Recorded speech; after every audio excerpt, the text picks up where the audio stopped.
નમસ્કાર, ઉજાસ ટીવીમાં હું પંકજ આપનું સ્વાગત કરું છું. આજના તારીખ 20મી ઓગસ્ટ અને ગુરુવારના અમેરિકાના મુખ્ય સમાચારમાં જોઈએ તો અમેરિકામાં ટ્રમ્પ સરકાર દ્વારા 18મી સપ્ટેમ્બર 2026થી ગ્રીન કાર્ડમાં નવા નિયમો લાગુ થવાના છે. ટ્રમ્પ સરકાર દ્વારા ભારતીયોને ફરતી બાજુથી ઘેરવાનો જે પ્લાન થયો છે, સાથે જ આપણા લોકોએ કઈ કઈ વસ્તુઓ ધ્યાનમાં લેવાની રહેશે તેની વિગતે વાત કરીશું.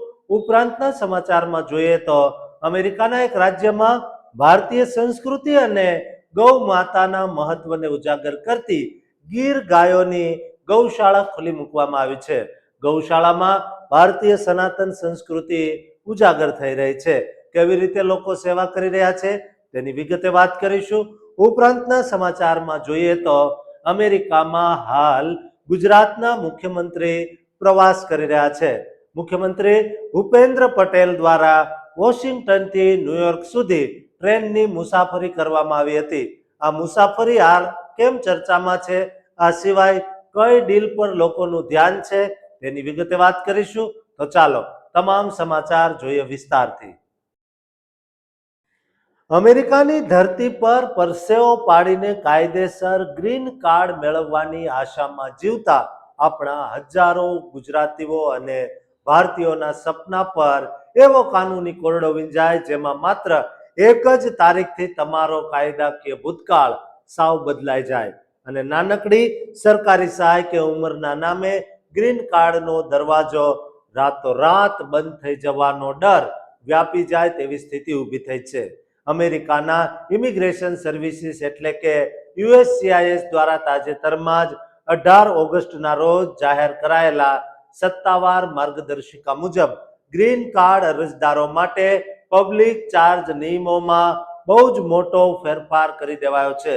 જે નવો આકરો નિયમ આવનારી 18 સપ્ટેમ્બરથી સમગ્ર અમેરિકામાં લાગુ થઈ જશે. ટ્રમ્પ સરકાર હેઠળ લેવાયેલા આ મોટા નિર્ણયથી બાઇડન પ્રશાસનની વર્ષ 2022ની ઉદાર પબ્લિક ચાર્જ નીતિઓ સત્તાવાર રીતે નાબૂદ કરી દેવાય છે.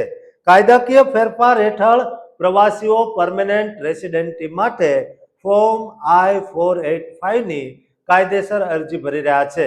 તેમના માટે આગામી 18 સપ્ટેમ્બરની ફાઇલિંગ તારીખ બહુ જ મોટી નિર્ણાયક રેખા બની ગઈ છે. સરકારી નિયમ મુજબ 18 સપ્ટેમ્બર પહેલા ટપાલ કે ઓનલાઈન મોકલેલી અરજીઓ જૂના 2022ના નિયમો હેઠળ ચકાસાશે, પરંતુ 18 સપ્ટેમ્બર કે તે પછી સબમિટ થનારી તમામ I-485 અરજીઓ પર આ નવો પબ્લિક ચાર્જ કાયદો લાગુ થઈ જશે. યુએસસીઆઈએસ ટૂંક સમયમાં જ આ માટે નવું સુધારેલું ફોર્મ I-485 જાહેર કરશે. આ નવા કાયદા હેઠળ ઇમિગ્રેશન અધિકારીઓને વ્યાપક અધિકાર અપાશે, જેમાં અરજદારોની નાણાકીય સ્થિતિ, આરોગ્ય, શિક્ષણ, કુશળતા અને કૌટુંબિક પરિસ્થિતિનું ઝીણવટભર્યું એનાલિસિસ કરીને જ નક્કી કરાશે કે કોઈ વ્યક્તિ ભવિષ્યમાં અમેરિકી સરકાર કે ટેક્સ પેયર્સ પર નિર્ભર બનશે કે નહીં. અધિકારીઓએ તમામ હકારાત્મક અને નકારાત્મક પાસાઓને એક સાથે ચકાસવાના રહેશે અને જરૂરી જગ્યાએ એફિડેવિટ ઓફ સપોર્ટ પણ ધ્યાને લેવાશે. સૌથી મોટો ફેરફાર સરકારી તબીબી અને આર્થિક લાભો સાથે જોડાયેલો છે, કારણ કે 2022ના જૂના નિયમમાં માત્ર કેશ આસિસ્ટન્ટ કે લાંબા ગાળાના સરકારી આશરાને જ ગણતરીમાં લેવાતા હતા, પણ હવે 18 સપ્ટેમ્બરથી Medicaid, children's health insurance program એટલે કે ચીપ, વીક પૌષ્ટિક આહાર યોજના અને રિફંડેબલ ટેક્સ ક્રેડિટ્સ જેવા સરકારી લાભો પણ ચકાસણી હેઠળ આવશે. જોકે કોઈ સરકારી લાભ લીધો હોવા માત્રથી ગ્રીન કાર્ડ સીધું રિજેક્ટ થઈ જશે નહીં, કારણ કે અધિકારીઓ તમામ પરિસ્થિતિઓનો સંયુક્ત અભ્યાસ કરશે. વળી 18 સપ્ટેમ્બર અગાઉ લીધેલા જૂના લાભોને અચાનક અરજદાર વિરુદ્ધ વાપરવામાં નહીં આવે, પરંતુ 18 સપ્ટેમ્બર પછી સતત લાભ લેવાનું ચાલુ રાખશો તો તેને ધ્યાને લેવાશે. આ ઉપરાંત વધુ ઉંમર કે બીમારીના કારણે ગ્રીન કાર્ડ આપોઆપ રદ નહીં થાય, પણ તેને આવક, સંપત્તિ અને વીમા કવરેજ સાથે તોડીને નિર્ણય લેવાશે. વળી રાહતરૂપ બાબત એ છે કે આ પબ્લિક ચાર્જ નિયમ તમામ ઇમિગ્રન્ટ્સ પર લાગુ થતો નથી, કારણ કે શરણાર્થીઓ એટલે કે રેફ્યુજી અસાયલમ મેળવનારા અને અન્ય માનવતાવાદી શ્રેણીના લોકોને ફેડરલ કાયદા હેઠળ આમાંથી છૂટછાટ આપેલી છે. DHSના સત્તાવાર આર્થિક અહેવાલો મુજબ આ નવા કડક નિયમના કારણે ભયના માર્યા અસંખ્ય લોકો સરકારી યોજનાઓ છોડી દેશે, જેનાથી એક દાયકામાં $10,000 એટલે કે $100 અબજ થી પણ વધુનો સરકારી ખર્ચ ઘટી જશે. આ આખો કિસ્સો ટ્રમ્પ પ્રશાસનનું કડક વલણ બતાવે છે, જેથી 18 સપ્ટેમ્બર 2026 પહેલા લાયક અરજદારોએ સાચી માહિતી સાથે કાનૂની વકીલની સલાહ લઈને જ I-485 ફાઇલ કરવું જોઈએ, અને એ આપણા બધા માટે એક બહુ જ મોટો બોધપાઠ સમાન સાબિત થશે. માટે આ વિડીયો અમેરિકામાં રહેતા તમામ ભારતીયો જેઓ ગ્રીન કાર્ડ લેવાની લાઈનમાં ઊભા છે એમને શેર કરજો અને આ ચેનલને સબસ્ક્રાઇબ કરવાનું ચૂકતા નહીં.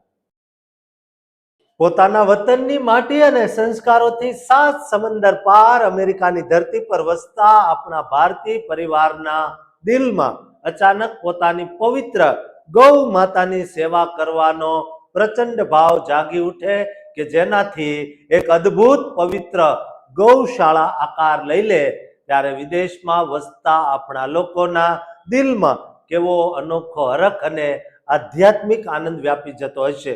દોસ્તો, અમેરિકાના જોર્જિયા રાજ્યના કમિંગમાંથી સામે આવેલા આ અતિ પવિત્ર અને આનંદદાયક સામાજિક સમાચાર પાછળનું એક સુંદર સત્ય જાણીને તમારું દિલ પણ પ્રસન્નતાથી ભરાઈ જશે.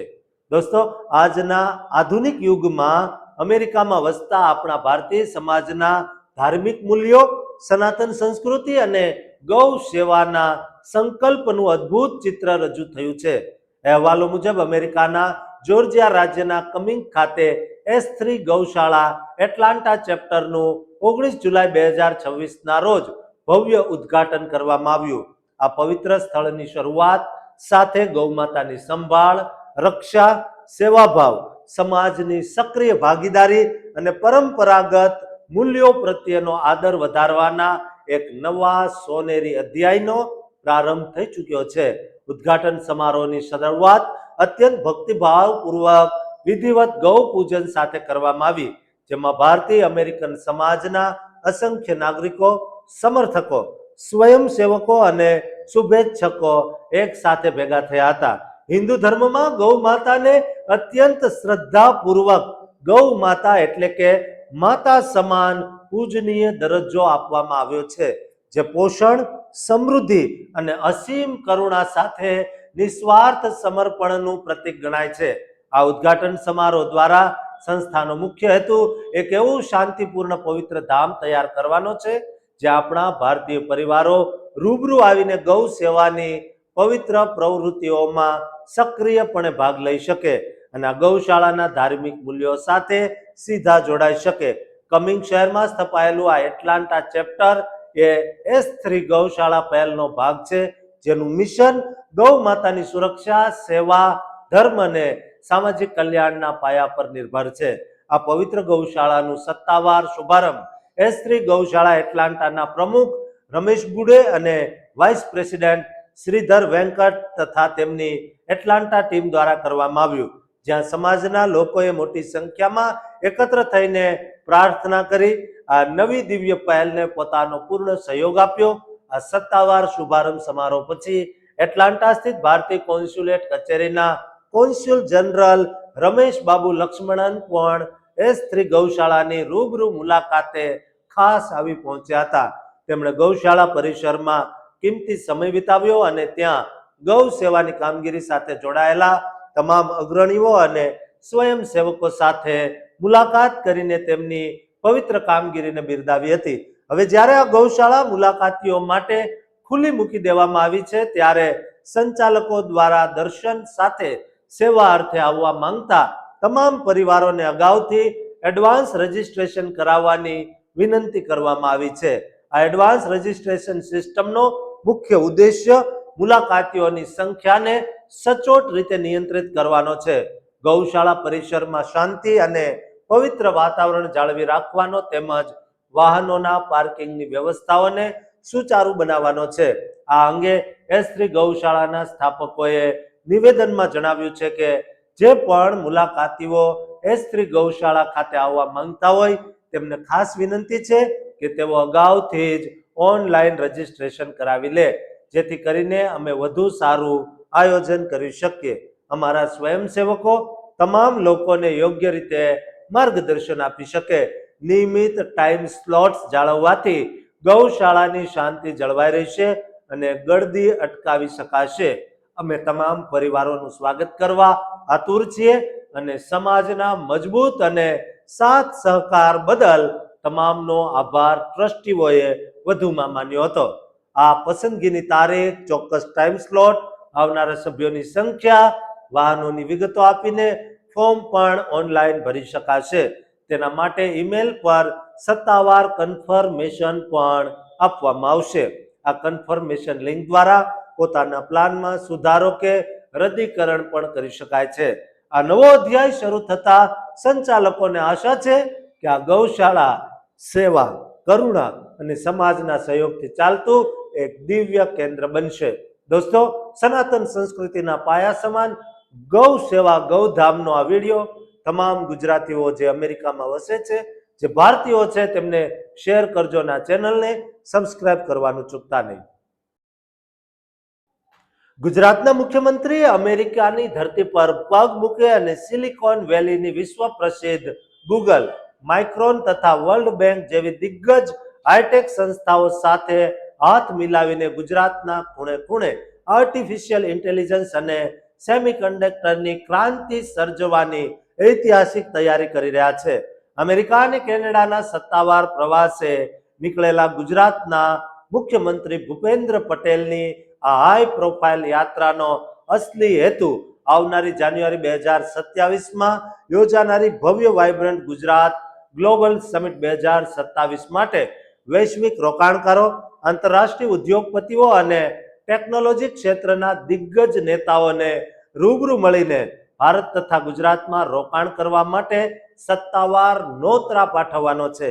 ગત 19 ઓગસ્ટ 2026ના રોજ અહેવાલો મુજબ મુખ્યમંત્રી ભૂપેન્દ્ર પટેલે સાન ફ્રાન્સિસ્કોના સફળતાપૂર્વક તબક્કો પૂર્ણ કરીને અમેરિકાની રાજધાની વોશિંગ્ટન ડીસીથી બાય ટ્રેન, હવાઈ મુસાફરી નહીં દોસ્તો, ટ્રેનમાં તેઓ નીકળ્યા હતા અને પોતાનો ઉચ્ચ સ્તરીય પ્રતિનિધિ મંડળ સાથે સાન ફ્રાન્સિસ્કો સ્થિત ભારતીય કોન્સ્યુલેટ જનરલ કચેરીની સત્તાવાર મુલાકાત લીધી હતી, જ્યાં કોન્સ્યુલેટ જનરલ ડોક્ટર કે શ્રીખર રેડ્ડી દ્વારા તેમનું ઉષ્માસભર અને ભવ્ય સ્વાગત કરવામાં આવ્યું. સાન ફ્રાન્સિસ્કોમાં પોતાના પ્રવાસ દરમિયાન મુખ્યમંત્રી ભૂપેન્દ્ર પટેલે વિશ્વ પ્રસિદ્ધ ગૂગલ કંપનીના હેડક્વાર્ટર કેમ્પસની રૂબરૂ મુલાકાત લીધી હતી અને ગૂગલના વાઇસ પ્રેસિડેન્ટ ચંદુ થોટા તથા કંપનીના વરિષ્ઠ અધિકારીઓ સાથે અતિ મહત્વની ઉચ્ચ સ્તરીય બેઠક યોજી હતી. આ ખાસ ચર્ચામાં ગુજરાતના યુવાનો, શિક્ષકો અને વિદ્યાર્થીઓ માટે અત્યાધુનિક આર્ટિફિશિયલ ઇન્ટેલિજન્સ એટલે કે AI ટ્રેનિંગ પ્રોગ્રામ શરૂ કરવા, કૃષિ ક્ષેત્રમાં પાકની ચોક્કસ પેટર્ન, માટીની તંદુરસ્તી અને આબોહવા સામે રક્ષણ મેળવવા માટે AI ટેકનોલોજીનો વ્યાપક ઉપયોગ કરવા તેમજ ગૂગલ વર્કસ્પેસ સોવરેન AI દ્વારા ડેટા સુરક્ષા વધારવા જેવા મહત્વના વિષયો પર ઊંડું મંથન કરવામાં આવ્યું હતું. આ ઉપરાંત મુખ્યમંત્રીએ સેમિકન્ડક્ટર નિર્માણ ક્ષેત્રની દિગ્ગજ કંપની માઇક્રોનના ચેરમેન અને CEO સંજય મહેતોત્રા તથા પ્રખ્યાત પરપ્લેક્સિટી AIના CEO અરવિંદ શ્રીનિવાસ સાથે અલગ અલગ સત્તાવાર બેઠકો કરી હતી. આ મહાનુભાવો સાથેની ચર્ચામાં semiconductor manufacturing, data centres, skill development અને ગુજરાતમાં સંશોધન તથા એન્જિનિયરિંગ સુવિધાઓ સ્થાપવા અંગે વિસ્તૃત આયોજન વિચારાયું હતું. માઇક્રોનના ચેરમેને સાણંદ ખાતેના પોતાના પ્રોજેક્ટ માટે ગુજરાત સરકાર દ્વારા અત્યંત ઝડપી ધોરણે કરવામાં આવેલી જમીન ફાળવણી અને સુવિધાજનક વ્યવસ્થાઓના મુક્ત મને વખાણ કર્યા હતા. આ તમામ પ્રયાસો પાછળનો મુખ્ય હેતુ વાઇબ્રન્ટ ગુજરાત 2027ના મંચથી ગુજરાતને વૈશ્વિક સેમિકન્ડક્ટર હબ બનાવવાનો, સિલિકોન વેલીમાં વસતા પ્રતિભાશાળી ગુજરાતી ટેલેન્ટને પોતાના વતન સાથે સીધા જોડવાનો છે. તે પછી ગત 20 ઓગસ્ટ 2026ના રોજ અમેરિકામાં ભારતના એમ્બેસેડર વિનય મોહન કવાત્રા દ્વારા વોશિંગ્ટન ડીસી સ્થિત ઇન્ડિયા હાઉસ ખાતે ભૂપેન્દ્ર પટેલ અને સ્થાનિક પ્રવાસી ગુજરાતી ડાયસ્પોરાના અગ્રણી સભ્યો સાથે એક ભવ્ય કાર્યક્રમનું આયોજન કરવામાં આવ્યું હતું. આ સંમેલનમાં ગુજરાતની અંદર મેન્યુફેક્ચરિંગ અને હાઈટેક ક્ષેત્રે વૈશ્વિક ભાગીદારી આકર્ષવા તથા વિદેશી ગુજરાતી સમાજ સાથેના સામાજિક અને આર્થિક સંબંધો વધુ મજબૂત કરવા પર ભાર મૂકવામાં આવ્યો હતો. આ જ દિવસે મુખ્યમંત્રી ભૂપેન્દ્ર પટેલે વિશ્વ બેંક એટલે કે વર્લ્ડ બેંકના વરિષ્ઠ અધિકારીઓ સાથે એક અતિ મહત્વની રાઉન્ડ ટેબલ બેઠક યોજી હતી, જેમાં તેમણે ગુજરાતમાં વહીવટી તંત્ર, શિક્ષણ, આરોગ્ય અને કૃષિ ક્ષેત્રે એઆઈનો વ્યાપક ઉપયોગ કરવા માટે વર્લ્ડ બેંક પાસે રિયાયતી કાનૂની ફંડિંગ મેળવવાની રજૂઆત કરી હતી અને રાજ્યની મજબૂત નાણાકીય શિસ્ત તથા ગિફ્ટ સિટીની સત્તાવાર સિદ્ધિઓ રજૂ કરી હતી. વળી તેમણે આર્ટ ઓફ લિવિંગ સેન્ટરની પણ મુલાકાત લીધી હતી. દોસ્તો, અમેરિકામાં વસતા તમામ એનઆરઆઈ અને પીઆઈઓ ગુજરાતીઓ માટે આ બહુ મોટો ગૌરવપૂર્ણ અને ઐતિહાસિક કિસ્સો સાબિત થયો છે, જેમાં એક મુખ્યમંત્રી ટ્રેન દ્વારા મુસાફરી કરે. ટ્રેન દ્વારા શા માટે મુસાફરી કરી તેને લઈને પણ ખૂબ ચર્ચાઓ થઈ રહી છે. દોસ્તો, તેની વિગતે વધુ વાત કરીશું. દોસ્તો, આ વિડીયો તમામ ગુજરાતીઓ, તમામ ભારતીયોને શેર કરી આ ચેનલને સબસ્ક્રાઇબ કરવાનું ચૂકતા નહીં.